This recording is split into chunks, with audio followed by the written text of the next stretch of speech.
জানিয়ে দেব এই মুহূর্তে হাতে পাওয়া সর্বশেষ বাংলা সংবাদ। শুরুতেই শিরোনাম।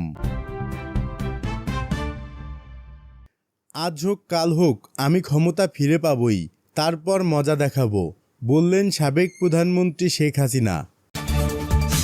হাসিনা গুম হয়েছে আল্লাহ তাআলার নির্দেশে বলে মন্তব্য করলেন মির্জা ফখরুল। তাহলে কি 5 বছর ক্ষমতায় থাকছেন ডক্টর ইউনূস? থাকছে বিস্তারিত প্রতিবেদন।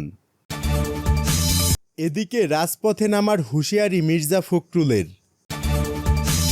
এবং নির্বাচন ইস্যুতে প্রধান উপদেষ্টার বক্তব্যে হতাশ হয়েছি মির্জা ফখরুল।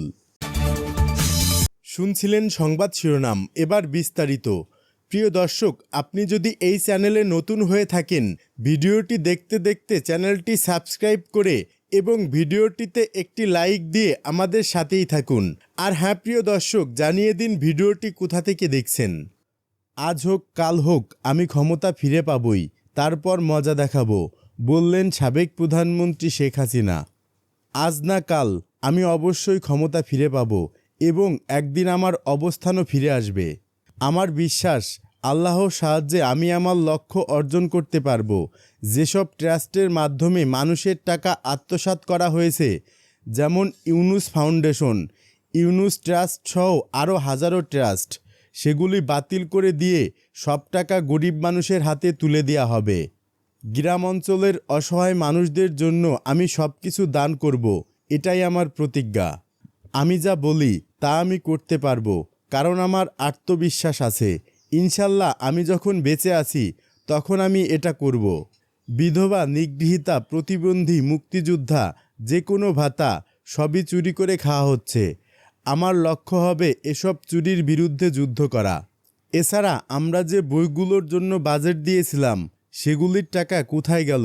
বই ছাপানোর জন্য যে অতিরিক্ত 700 কোটি টাকা নেওয়া হয়েছিল, তা নিয়ে তদন্ত করা হবে। দুর্নীতি দমন কমিশন কি করেছে? তারা মামলা করেছে, কিন্তু কেন তা কন্টেস্ট করেনি? যদি তারা সত্যই সৎ হতো তবে তারা কোর্টে যেত। এখন আমাদের সকল নেতা ও কর্মী এক হয়ে জ্ঞানের আলোয় এদের বিরুদ্ধে প্রতিরোধ গড়ে তুলতে হবে। কেউ একে অপরের অপেক্ষায় বসে থাকবেন না। যে যেখানে আছে সে সেখানেই নেতৃত্ব দিবে। আমি জানি এই দেশবাসীকে সাথে নিয়ে আমরা এক হয়ে থাকব এবং সব ধরনের চক্রান্তর মোকাবেলা করব। দল ভাঙার চেষ্টা চলছে। আওয়ামী লীগ যদি ভাঙে তাতে কোনো ক্ষতি হবে না। আওয়ামী লীগ তার আদর্শ নিয়ে থাকবে এবং বাংলাদেশের মানুষের ভাগ্য শুধু আওয়ামী লীগের মাধ্যমে বদলাবে। আমরা জানি আওয়ামীর আদর্শ এবং দলের নীতি ছাড়া বাংলাদেশের কেউ জনগণের ভাগ্য পরিবর্তন করতে পারবে না। বাংলাদেশের মানুষের কাছে একমাত্র আওয়ামীর আদর্শই রয়েছে। আমি জানি সকল নেতাকর্মী, মুক্তিযুদ্ধের সমর্থকরা এক হয়ে জনমত সৃষ্টি করবে। আজকে যদি আমরা এক হয়ে এগিয়ে যাই, জনগণের জয় হবে। আমি বেঁচে আছি বলেই বলতে পারি, এটাই আমাদের সবচেয়ে বড় শক্তি। এখন আমার কথার সময় এসেছে। আমি যেখানেই যাই আমার মন বাংলাদেশের সঙ্গে থাকে। আমি প্রতিটি এলাকায় মানুষের সঙ্গে কথা বলি এবং এটাই আমার সত্যিকারের কাজ। যদিও আমি বহুবার জেলে গিয়েছি, কিন্তু আজকে যে কথা বলার সুযোগ পাচ্ছি সেটাই আমার কাছে সবচেয়ে বড় পাওয়া। সবাই ভালো থাকুন, সুস্থ থাকুন। যারা জেলে আছেন তাদের জন্য আমার সহানুভূতি এবং যারা প্রিয়জন হারিয়েছেন তাদের জন্য আমার আন্তরিক সহমর্মিতা। তাহলে কি 5 বছর ক্ষমতায় থাকছেন ডক্টর ইউনূস? ডক্টর ইউনূস নিয়ে সার্জিস আলমের মন্তব্য বাংলাদেশের রাজনীতিতে নতুন আলোচনার জন্ম দিয়েছে। একজন নোবেল বিজয়ী, যিনি দীর্ঘদিন ধরে রাজনীতির বাইরে ছিলেন, বাংলাদেশের সংকটে ছাত্রদের অনুরোধে অন্তর্বর্তী সরকারের দায়িত্ব গ্রহণ করেছিলেন। এখন সেই ছাত্রদের একজন মুখপাত্র হঠাৎ করে ডক্টর ইউনূসকে প্রধানমন্ত্রী পদে দেখতে চাওয়ার ইচ্ছা প্রকাশ করেছেন। এটি নতুন রাজনৈতিক বাস্তবতার ইঙ্গিত বলে মনে করছেন অনেকেই। এই ঘোষণার মাধ্যমে তরুণ সমাজের একটি বড় অংশ নতুন আশা দেখছে। তাদের কাছে ডক্টর ইউনূস হচ্ছেন একজন দুর্নীতিমুক্ত, আন্তর্জাতিকভাবে গ্রহণযোগ্য এবং বাংলাদেশের রাজনীতির সিস্টেমের বাইরে থাকা ক্লিন নেতা। সামাজিক মাধ্যমে দেখা যাচ্ছে ছাত্রদের পাশাপাশি মধ্যবিত্ত শ্রেণীর অনেক মানুষও তার নেতৃত্বে আশাবাদী।